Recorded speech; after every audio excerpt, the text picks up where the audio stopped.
Hi, Glenys. Hey, Aaron. What do you want to talk about today? How much I hate diets. Yeah, diets suck. So what do you do instead of a diet? Intuitive eating, health at every size. So how many times have you had to explain intuitive eating and health at every size to someone? Like 5,000 times. But that was just to my doctor. Okay, so how many times have you explained it to someone and then they said, but diets are the only thing I know? That's like every time. Can we pursue health without thinking about weight? Yes, we can pursue health without thinking about weight. That's pretty revolutionary, what you just said. But what if you just don't like yourself at the size that you're at? I think we need to understand why, instead of just saying I need to change. So what's the deal with body positivity? Oh man, that's a long answer.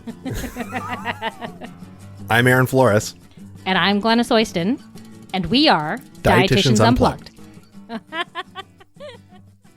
Welcome back to another Dietitians Unplugged. We're back in the Dietitians Unplugged studio, and Aaron's been doing his radio voice for me. Would you like to do some of that for me? Welcome back to the Dietitians Unplugged podcast. Here we are, Glenys Oyston, Aaron Flores, rocking it out in Calabasas, California.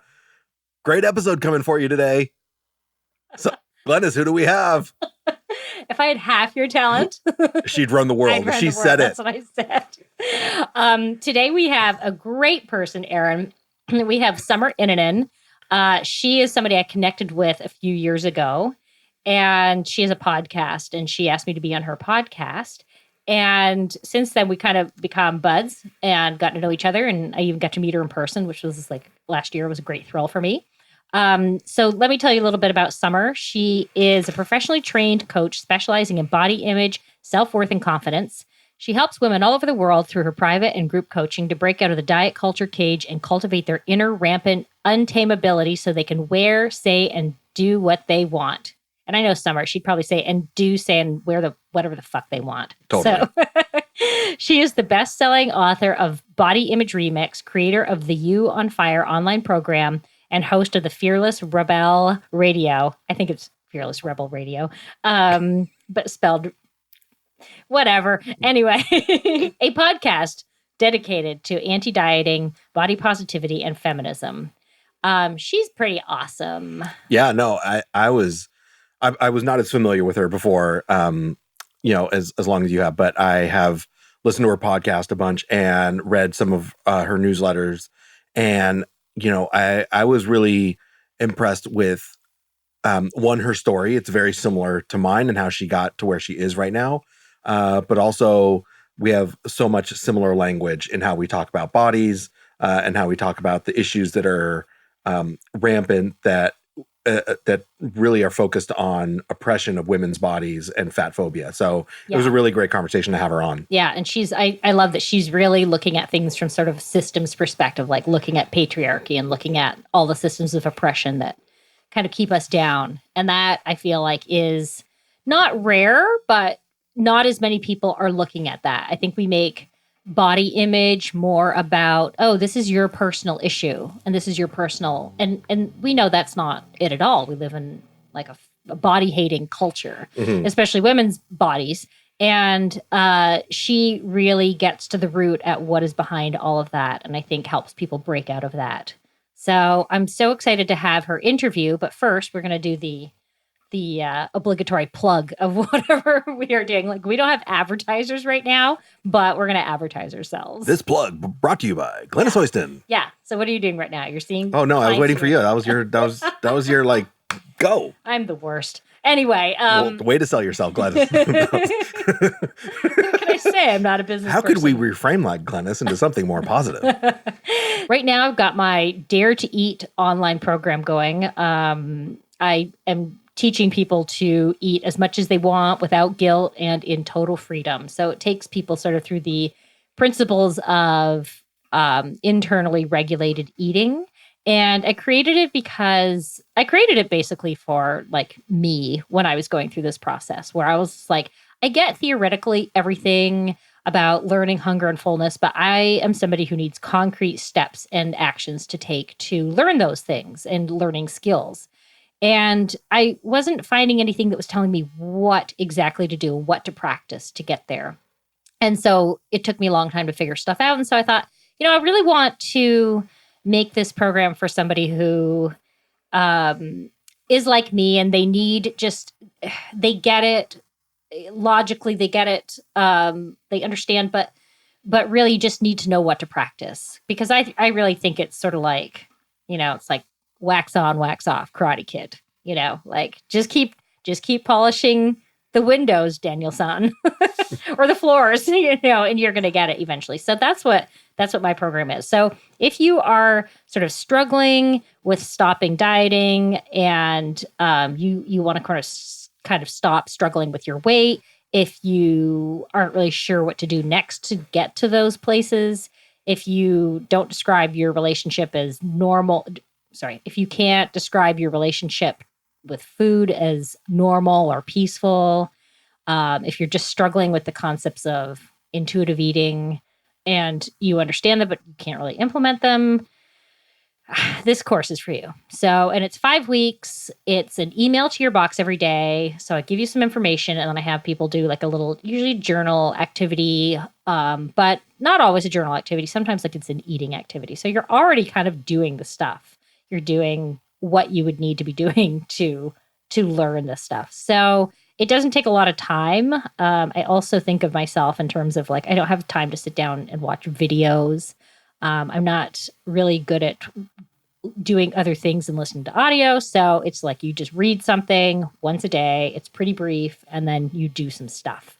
And you practice all these skills. And in the end, you might not be done your work after the course, but you have all these skills in your toolbox to work on getting to sort of a happy relationship with food. So that is going on my website, daretonotdiet.com. I'll put a link down below, but in the show notes. But yeah, that's kind of what I've got going on, and obviously still seeing clients in my office. So how about you? Yeah, I mean, a lot of the same. Still seeing clients both in person and virtually, and continuing my conversations with men around body image, which have been really amazing and insightful. And probably within the next little bit, starting a couple groups here in LA for folks who need some support. And I'll talk more about those once I sort of finalize them, but I'm in the planning stages. And then my big news is that I'm finally just about done with my Body Trust certification. So I will be a certified Body Trust provider, hopefully within the next like few weeks or the month. I know, that's so exciting, because you've been talking about the work you've been doing with that all year. Yeah. And it's intense. Oh, it's intense, and like been the best course of my life. I know. You keep talking about like, I'm so envious too. You're like, this is amazing. I'm like, God, I wish I had the time right now, but perhaps in the future. Yeah. So, but the other thing too is I just walked through your amazing office, your recently expanded office. You got new furniture. Your furniture, you're. I was like, where'd you get these chairs? You're like, oh man, it was hard finding chairs that would guarantee seating a lot larger people. Yeah. Yeah. So I, in getting this office, I think the thing that I thought about with intention was making sure that all the furniture is accessible to all different sorts of bodies. So I wanted to make sure that people in larger bodies were comfortable, people in smaller bodies were comfortable, that there was enough space for people who maybe even had disabilities and needed, comfortable chairs. And so, yeah, I hopefully it's a very safe and inclusive space where we can do a lot of brave work together. Yeah, it's amazing. It looks great. Thank you. Okay, so without further ado, that was the plug portion of our... There endeth the plug. There endeth the plug. And on with the show. Yes. So you were going to love this interview that we had with Summer Innanen. Yeah, enjoy.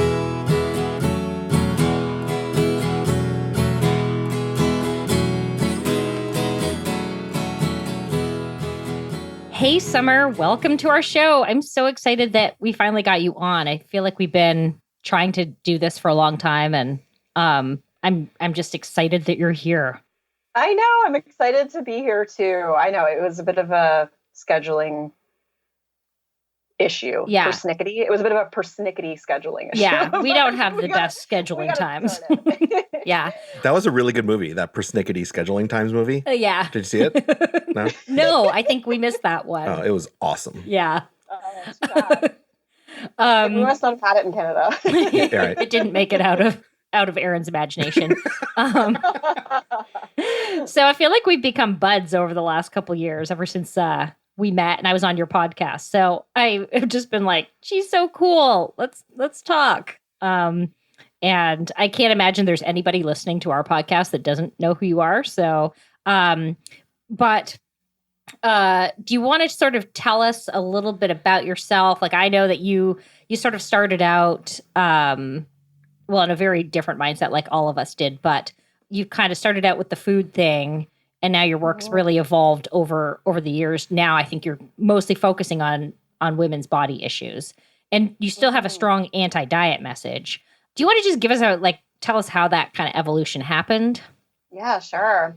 So, I mean, prior to that, I worked in the corporate world for 10 years doing statistical analyses and consulting major consumer packaged goods companies on their go-to-market retail strategies, and which is a bit of a fun fact. Wow. Yeah, I don't even know what any of that means. Yeah. It sounds really important, but I had a big job, I had a big title. It was a good quote unquote career, but it was pretty soulless. And I remember thinking, I can't spend 30 more years doing this. So I need to figure out something else to do with my life. And at the time I was deeply entrenched in diet culture and an obsession with exercise. So I did what a lot of people do when they're in that frame of mind. I went to become a nutritionist.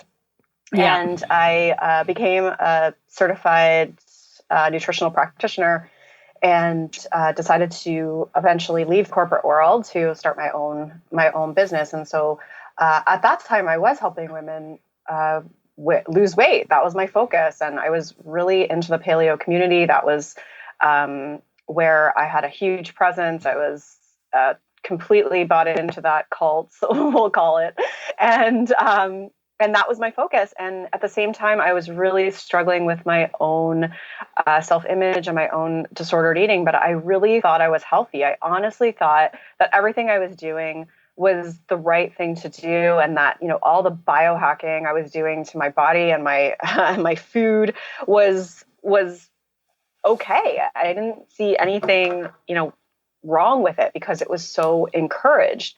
And it wasn't until my health suffered that I went to see multiple doctors about the fact that I hadn't had a period in a couple of years. And finally, a naturopathic doctor was able to really get under my hood and see what was going on. And she said, your hormones are the same as a postmenopausal woman. And she looked at what I was eating and how I was working out. And she said, you got to stop all of this. She's like, I see a lot of turkey and kale in your meal plan, but I don't see a lot of carbohydrates. I don't see a lot of other foods. And, you're working out really intensely. Your body's in this constant stress response. That's what's wrong with that's why your hormones aren't working properly. And she actually said to me, I'm surprised you feel alive. So, oh God. it was a huge wake up call for me, because in that moment I was actually more upset that she was telling me I had to eat more and exercise less than I was about the fact that she was surprised I was alive. And that's when I knew I had a problem. And I reached out to a couple of people that I knew had kind of suffered with disordered eating, and they really, encouraged me to get some help and encouraged me to really look at the psychological side of it as it relates to my body image and the way I felt about my body. And so I really kind of went on my own transformation. And as I was doing that, I just started to transform how I worked with clients as well. And so as I was learning things, I was applying it to the way I was working with clients. And, I would say over the course of a couple of years, I was like, I can't promote weight loss anymore. I realized that is at the crux of this. It is really what causes that diet mentality. It is really what causes us to continue to stay in this cycle of self-hatred and never feeling like we're good enough. And so I completely rebranded my business and ultimately went back and took a couple different life coaching courses because I'd worked with a couple life coaches during when I was kind of in, I guess we'd call it recovery, although it wasn't like a classical recovery or anything like that. And they really helped me kind of understand my value beyond my body and, what I really wanted to get out of life, and helped me really start to like feel my feelings and process feelings. And I knew that that's what I wanted to help people do instead of telling them what to eat. And so that's how my business evolved. And then obviously, when the blinders come off and you really lift the veil and you see how deceptive diet culture is, and you see, just how it's rooted in sexism and racism and ageism and everything else, you get this fire inside of you to want to fight back and to want to spread the word and to help other people see that they don't have to live that way, and that it's actually keeping us from doing more meaningful and purposeful things, and it's keeping us oppressed, and that it's really rooted in this, in a lot of ways, fatphobia, but also sexism and everything else, and we can't uphold those things. Like so many of us who identify as feminists, we want equality for all people. We want respect for all people. Well, we can't participate in diet culture to do that. We can't, that just upholds all of those different systems. And so, that's, I guess, what's really driven my message to be stronger and stronger over the years, is really kind of seeing it from that social justice perspective and that lens, and just seeing the impact that it has on people's lives when they reclaim their sense of worth and start to do other things with their lives that don't involve, like I said in my book, like constructing things out of cauliflower. Yeah. Cauliflower pizza crust is not pizza crust. No, I ordered pizza last night and like one of the options was cauliflower pizza crust. I was like, no, I want like California thing. Like only in LA would they have cauliflower pizza. Well, it was a place called California Pizza Kitchen, so I guess you have to. Yeah. It's really interesting as I was listening to you sort of talk about how you went from this sort of soul-sucking career. And that's like that's Erin's story and my story too. Like we both had careers that we didn't love. And then we kind of got into this work, both of us, again, I think probably you to help people lose weight, Erin, and then definitely for me too.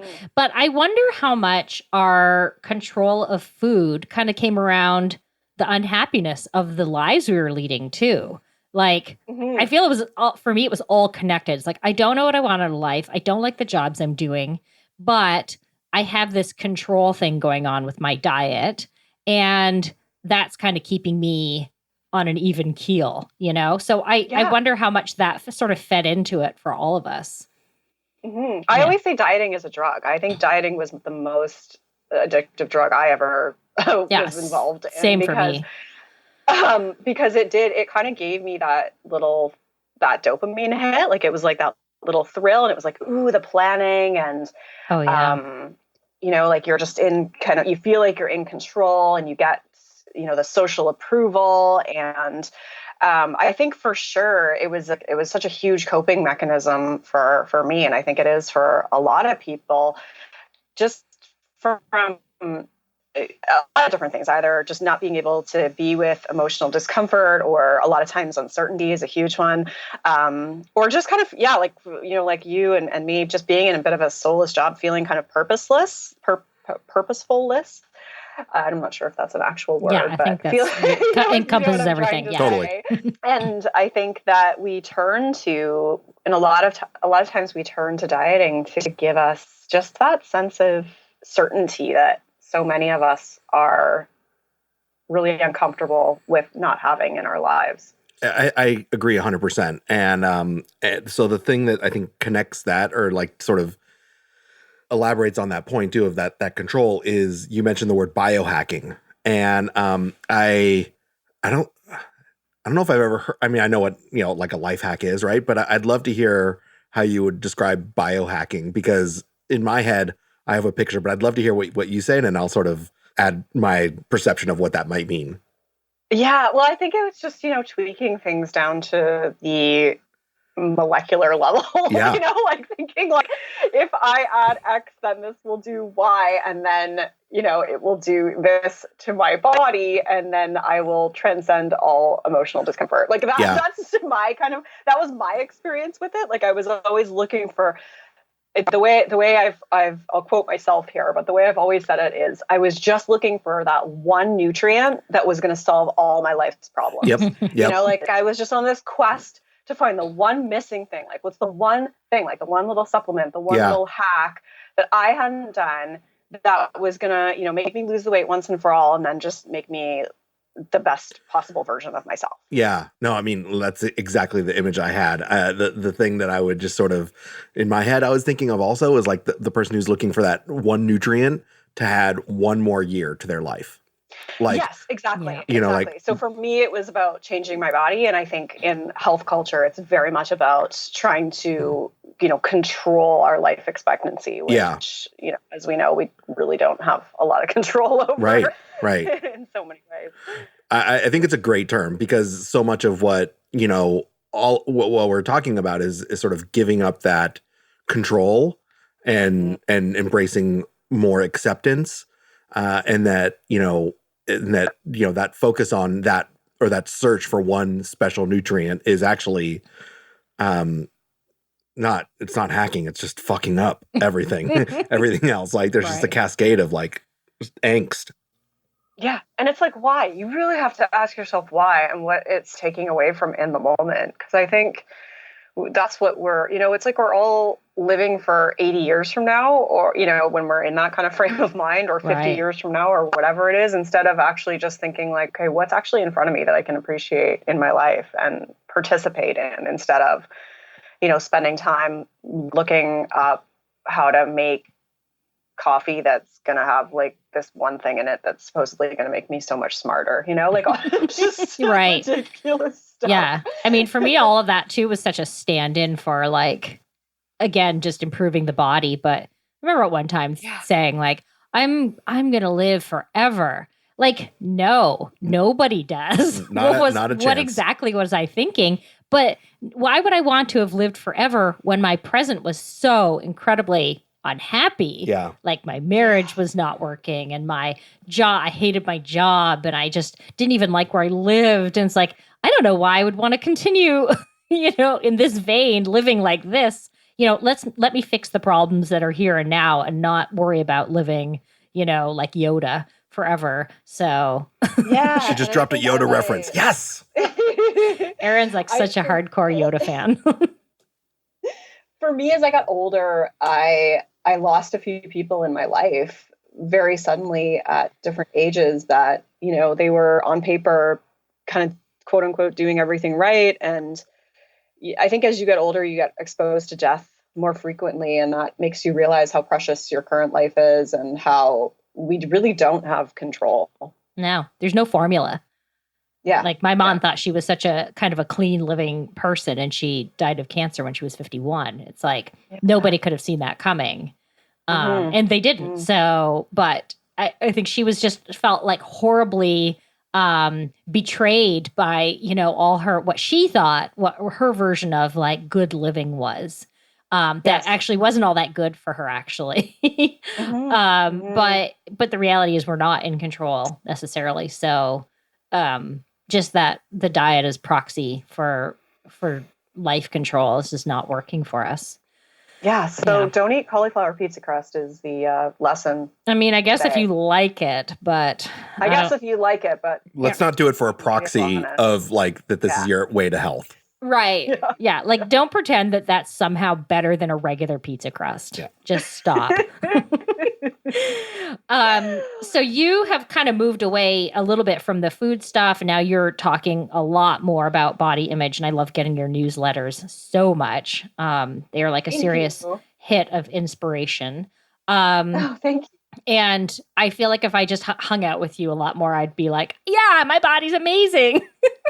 But I'm wondering but most of the time I kind of live with, this is whatever, this is fine. I'm not going to love it, but it's fine. And I'm just wondering if like, is there a place where like maybe some people aren't ever going to get to body love, but there's some other place that they can get to that's just still so much better than body hate or dissatisfaction? Yeah. I mean, I like the word love is such a complicated word because I think we immediately feel like that means we need to be in love with our body and look in the mirror and be like, I love my body. And I don't think I've ever felt that way about myself either. And I cool if you do and cool if you get to that point. But honestly, like when I'm working with people and what I want for people is to know their value outside of their body. And I think when we start to know our value outside of our body, when we start to know what we value in life, what's more important to us, and what we want to get out of this precious life that we have, and we start to, fulfill those things that we want to do, then we organically just kind of stop thinking about our body so much. And ultimately, that's what I want. So I want people to just not hate it. So exactly where you are, Glenys, in terms of, okay, this is my body. I'm okay with it. I'm fine with it. That's, to me, an awesome place to be, because the reality is we live in a culture that's constantly telling us our body isn't good enough. So I think, it would be quite a challenge to get to a point where we are all thinking, I love my body. And I think what's simultaneously a little bit problematic about that is that it's still putting so much focus on our body.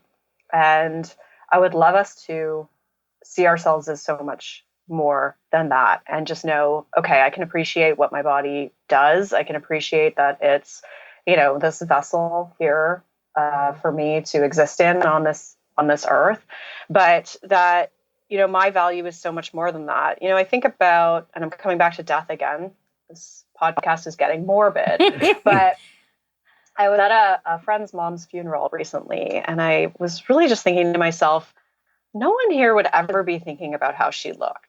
No one here would ever be missing her because of her appearance. Everyone here is in tears because she was such a loving person. She left this mark on you whenever you were around her. And I think that that's ultimately what we need to see in ourselves. We need to see that the mark we leave on this world is not in the way that we look. It's in the impact that we have on others. It's in the impact that we have, on this planet. And to value that for ourselves. And I think when we can do that, like I said, our body just becomes less important. Yeah, what you said about having value outside your body, like I think it took me a long time to, like, I feel like that's the part I'm drilling down on now, where it's like, no, I have value beyond this kind of meat suit, Yeah.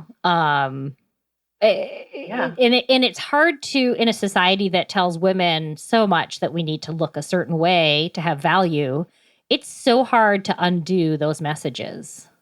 Yes, absolutely. Yeah. It's a constant battle for a little while too. And then even beyond that, I would say, to fight those messages, you really have to be vigilant about resisting them. You can't just think, okay, I'm gonna ignore these messages and that's it. Like, you have to actually unlearn everything that you've been taught and then relearn a new way of speaking to yourself and of looking at yourself.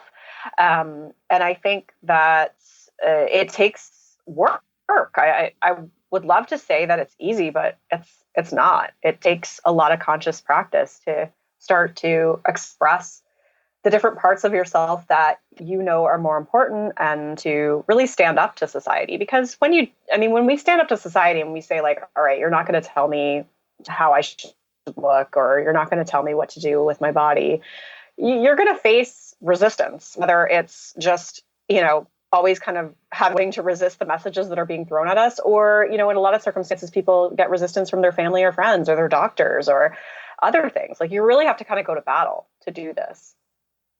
Yeah, I mean, the eulogy part that you mentioned about your friend's mother's funeral was, I mean, that lands really hard for me, because I haven't heard any eulogies to talk about, oh, so-and-so lost 150 pounds in their life and they ended up a size 4, or, they had a six pack when they died, and they were really proud of that. And that's it. Thank you. Right. I mean, that's never a part of the eulogy.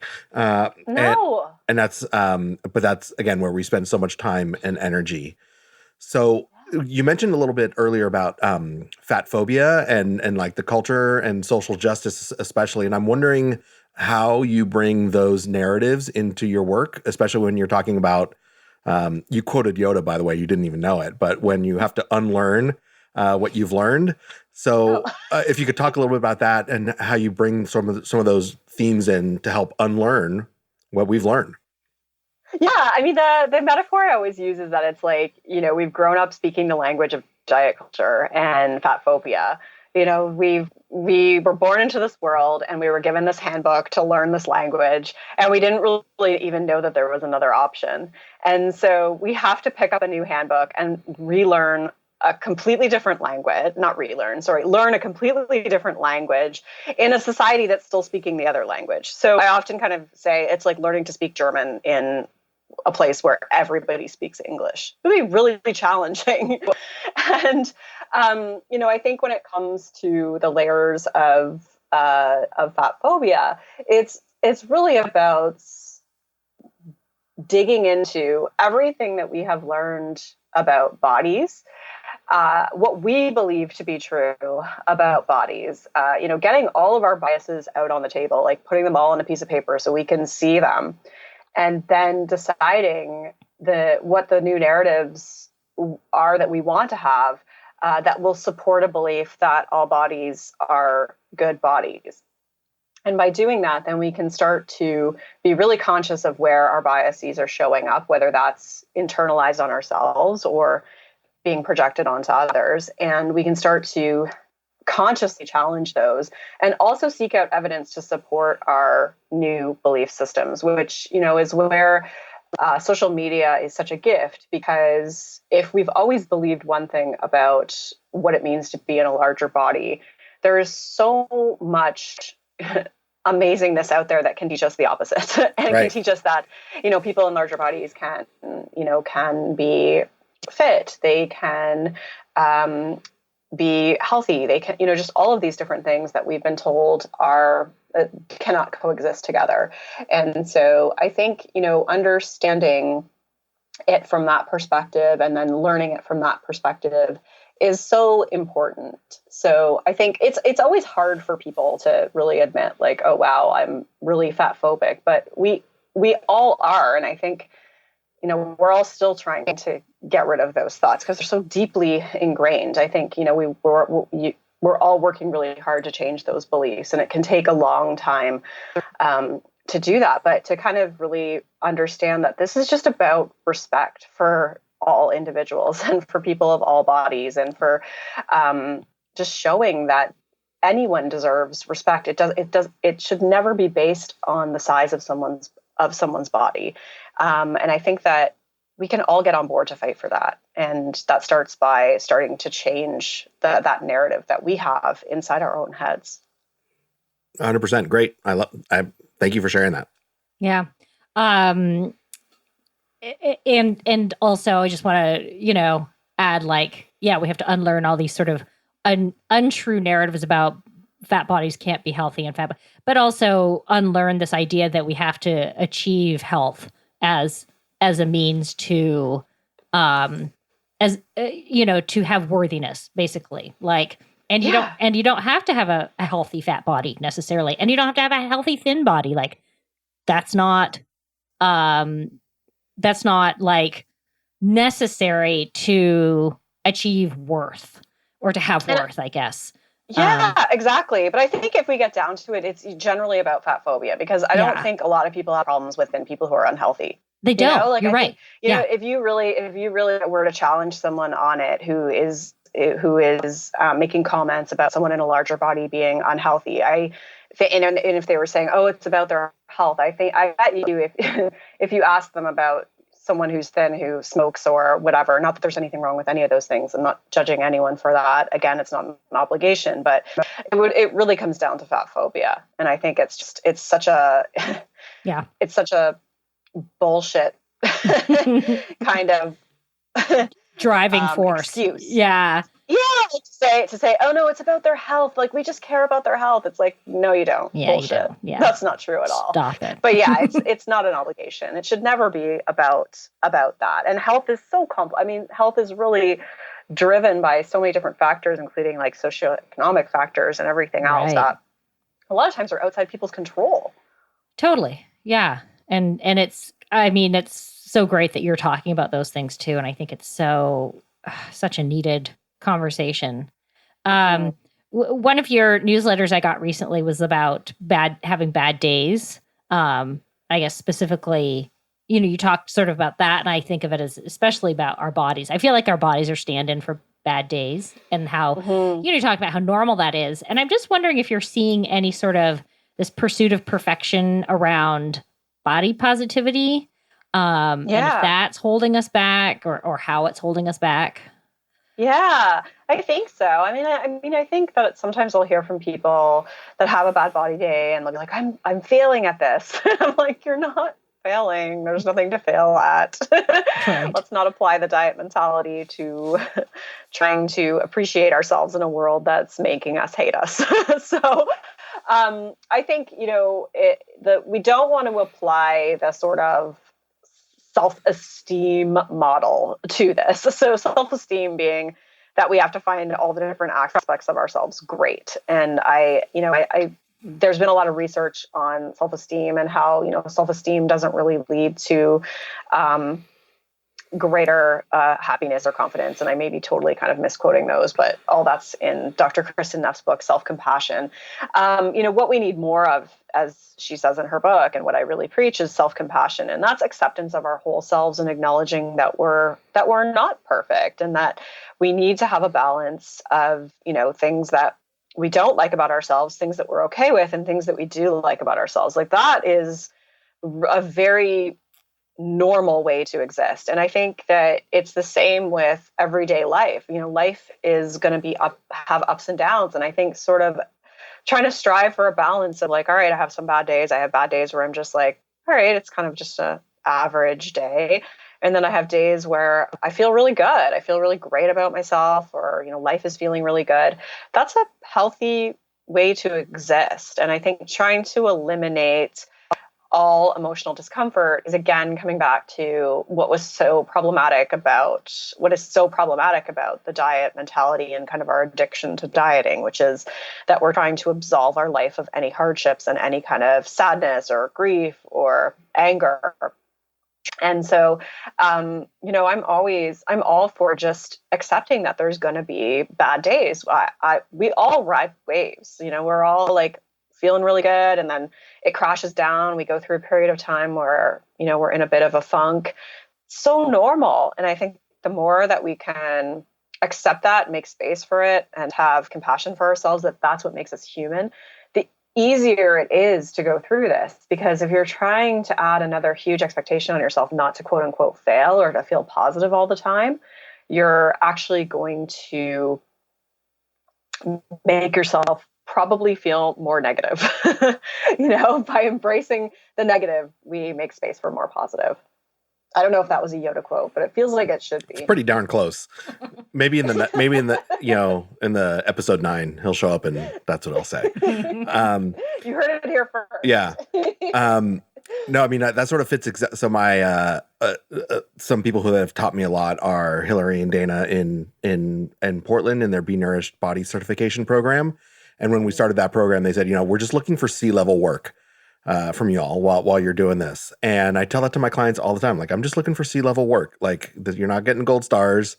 I don't want you to all of a sudden feel like you fail. Like, let's just shoot for the middle and see how that feels. So. Yeah.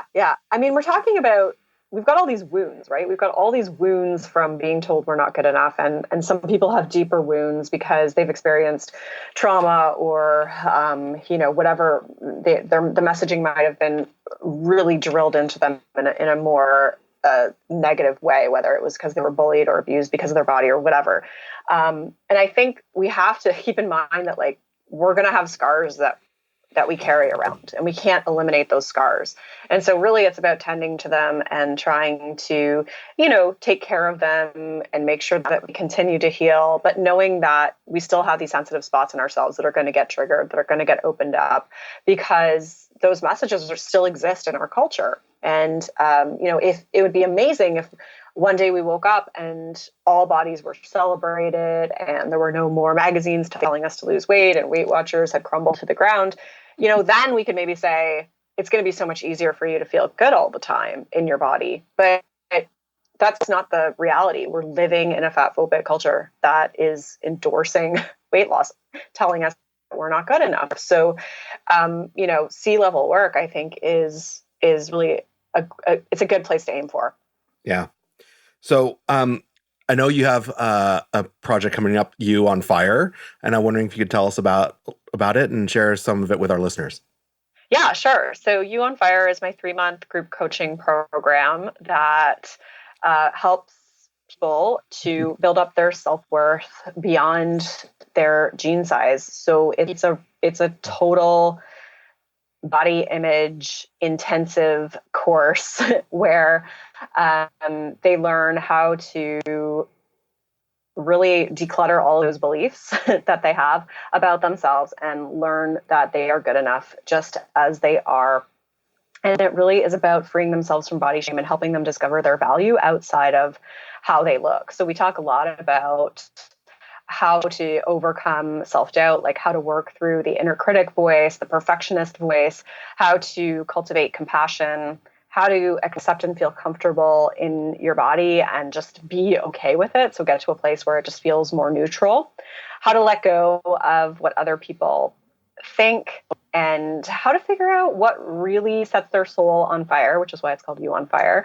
Now that dieting and weight loss aren't a part of their lives. And, it's amazing what happens to the people that go through this program. I think the people that really dive into it and, show up for the calls and do the work they come out the other side just feeling so much more of themselves. So it's, I hate calling it a transformation because transformation always sort of implies that you're a different person. But so what I see is just that they've sort of chipped away all the bullshit that was kind of causing them to feel bad about themselves and hold back. And it really is about seeing them come out full force, being so much more of themselves, taking up more space, not giving a shit about what other people think anymore, just all these amazing things that I want for people and feeling like they have so much more purpose and meaning in their lives.